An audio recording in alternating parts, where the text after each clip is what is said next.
So yeah, today it's a pleasure to have Paul join us from the UK, longtime customer, and I don't want to steal his thunder, so I won't give too much information.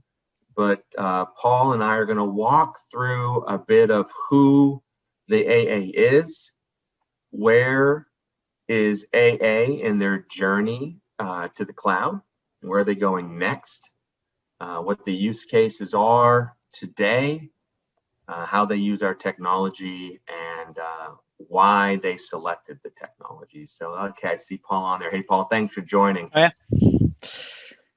Hello. Right. Can people hear me? Yes, I'm not on mute. Just checking. Okay, we can hear you. Excellent. Good. Yeah. So, Paul, do you want to give a brief introduction of your role there at AA, how long you've been there, and Yes, certainly. So, I first worked for the AA years and years ago, kind of 20 years ago. But about 6 years ago, I got asked back. A little background on the AA itself. The AA is it's one of the oldest. It's not one of the oldest. It's one of the most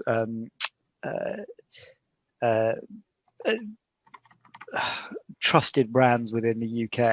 It was originally established to actually warn motorists if there were going to be kind of police around the corner, so you'd have an AA motorcyclist, and he would kind of salute members to let them know that there were police cars waiting. So it's got a slightly dodgy background, but it's kind of moved into actually generally helping motorists. And it's very well known. It's the traditional tagline was the fourth emergency service. So if you ever broke down, you'd always call the AA. And we are indeed the biggest breakdown company for the UK. We also do a whole host of other products, such as insurance, which is the area I work in. Traditionally, the AA worked as a broker, so we would have a whole host of insurers on our panel. People would come to us, and we would come up with the best price. But more and more that business kind of was being sidelined by what we call aggregators. So companies such as in the UK, we've got Confused.com, Money Supermarket, and these were kind of just big, websites which would essentially originally do screen scraping and kind of come up with the best price. And so the AA decided a number of years ago to actually build its own underwriter, and I was phoned up by the guy who was heading that up to see if I could help build that up, and did essentially kind of did all the initial legwork on it, and still work for that insurer now, running all their kind of data and systems, and that was when we first kind of became involved with Actian. Excellent. So in the US, we have a similar company that's called AAA. Yeah. They added an extra A. Yes, the American. Yeah. And so roadside assistance, and so you have insurance for cars, and I think you also do some home insurance as well. We do, yeah. So we bought in. So the initial thing with the broker always did. We did various insurances, including pet insurance, all sorts of stuff.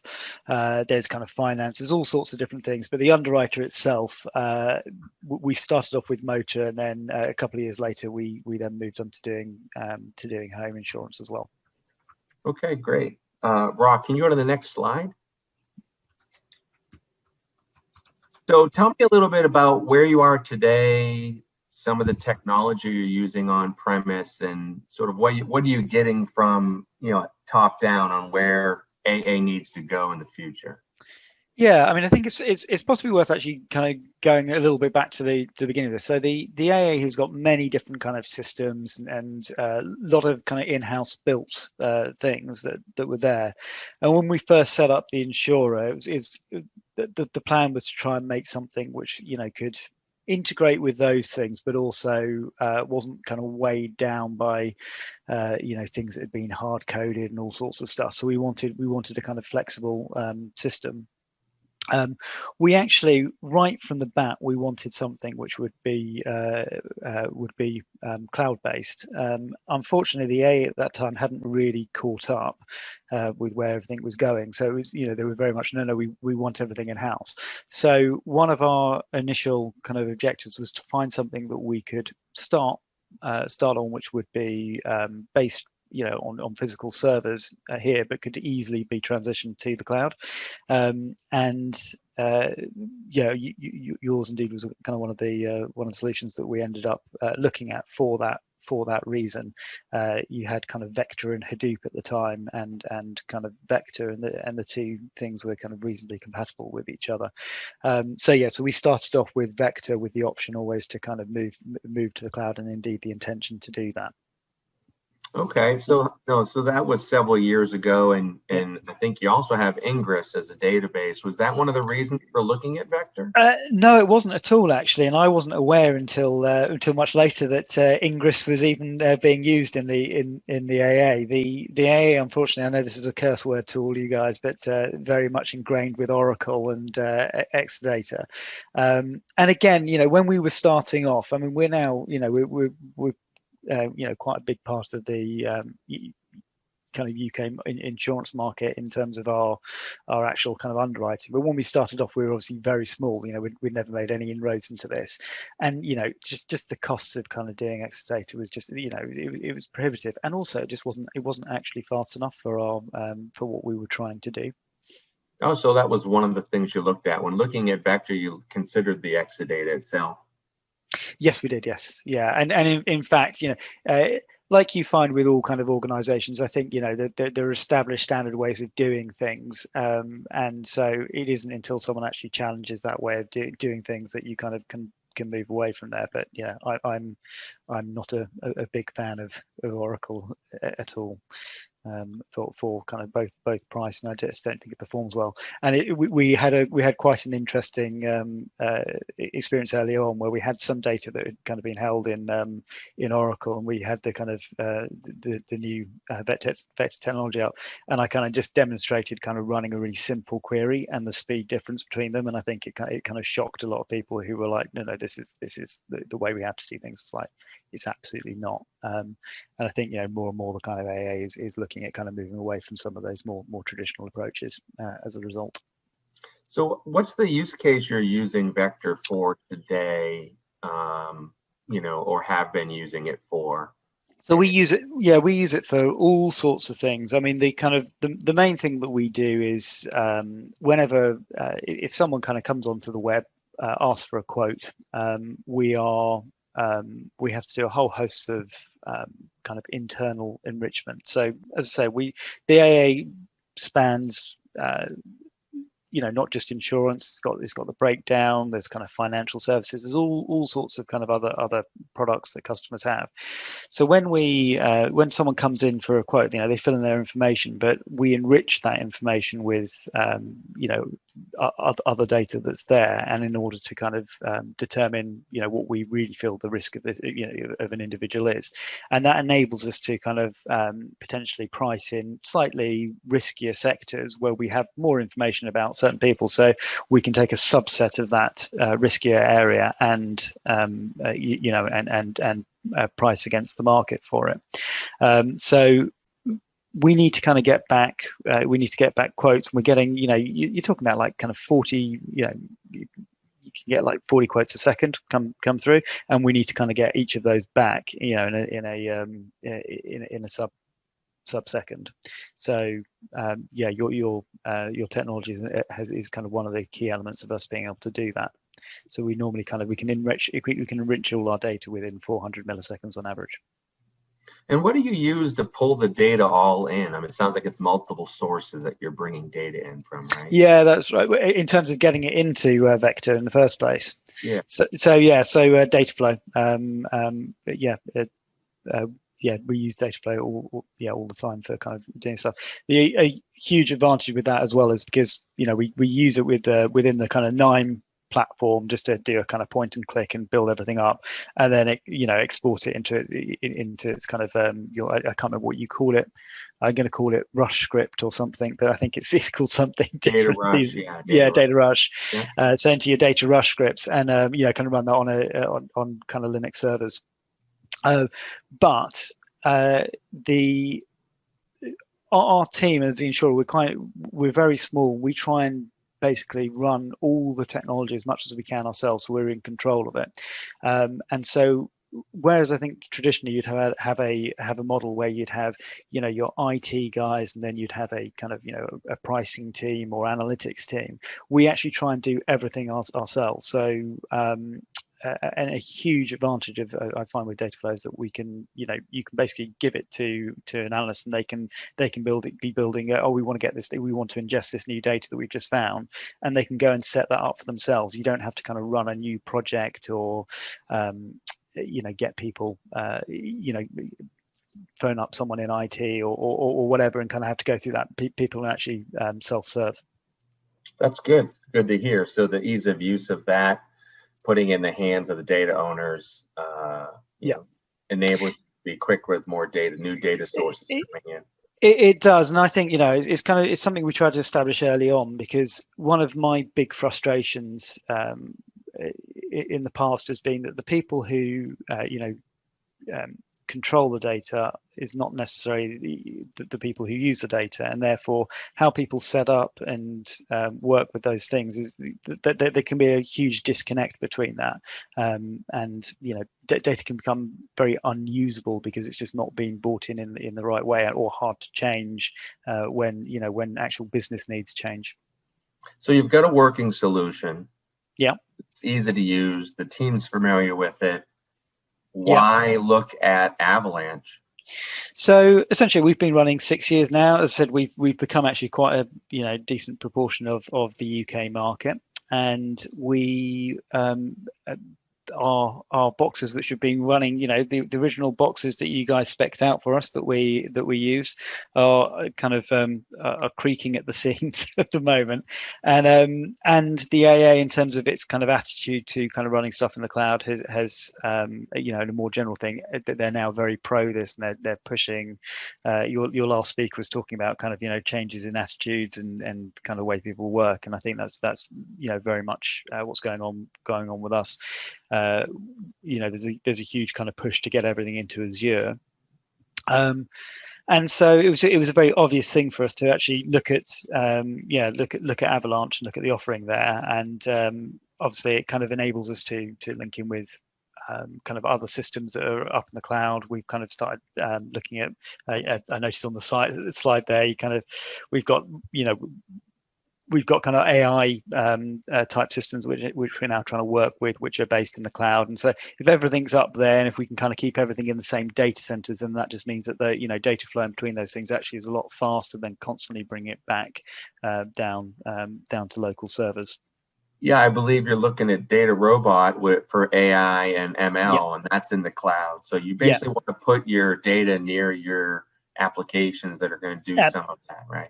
Absolutely, yeah. And more of those things are just kind of there, and also just linking into kind of third-party data sources. All of these things, everyone's kind of working there, and normally you can find some element that's actually in the same data center as well. So it just makes these things far quicker.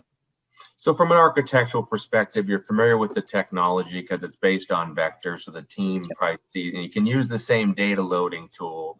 And business-wise, there's a push to the cloud, so made sense to look at us as an existing technology. Architecturally, it fits with your cloud choice of Azure, so that's great.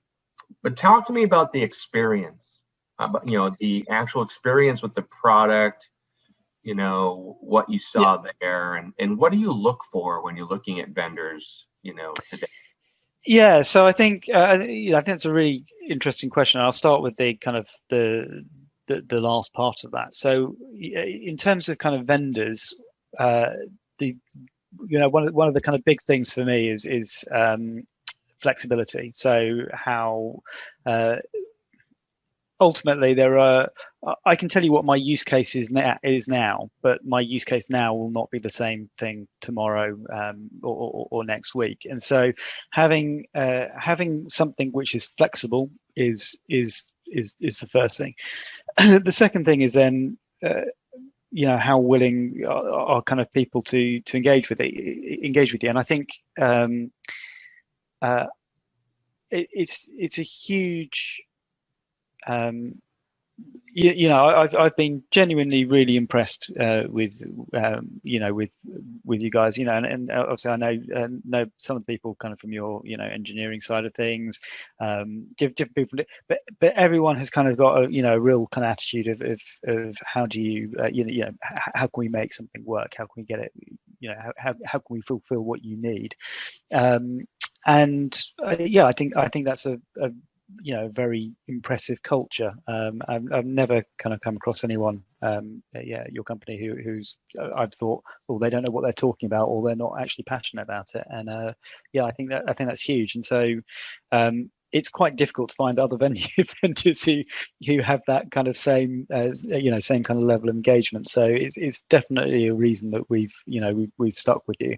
And indeed, when kind of all the management changed and stuff like that, the efforts you made to kind of actually keep our business was again, it was very impressive. So I think all kudos to you and what you've done. We're big fans. Excellent. Obviously, the main thing is can the tool do the job as well? So that's 101 reason that we go with things as well. Yeah, I know. We with any POC, there's some bumps, right? I know we ran into some issues, right? There was some integration stuff with data flow, but ultimately, why wasn't that a concern? Well, and I think that's it. And I think as long as people are kind of, as long as you've got the right person who's kind of looking to engage with that and find out what's going on, what's not working, that's all of that stuff's fine. What's not fine is obviously if you come across problems and they can't be fixed, or no one has the willingness to kind of go ahead and sort that out. That to me then just feels like, well, the technology is kind of I don't know, it's moving through treacle or something. Whereas actually, if you've got people who are engaging you immediately, it feels like, oh, okay, this is a company who can kind of get stuff done and is constantly looking at investing in kind of improving their tech. So in summary, technology has to be the right architecture so that it's adaptable to address issues you run into. Yeah, and I think you have to have a team that's responsive and hands-on to provide that service. Yeah, I think exactly that. Yeah. And you saw that within our engagement. The product, it's a good product. Yeah. And the engagement, the interaction with the product, the user interface, and the team, all make your. Yeah, and I think it's and also almost everyone I've met knows the product inside out, which I always find very impressive. They may not know every aspect of the product, but they it's a very high quality of person that you kind of, or at least that I've dealt with. So yeah. Earlier in the week, we had some other customers speaking, and they talked about how today the buying process is very hands-off, and customer prospects are going to research the technology 50-60% themselves before they even want to talk to a salesperson.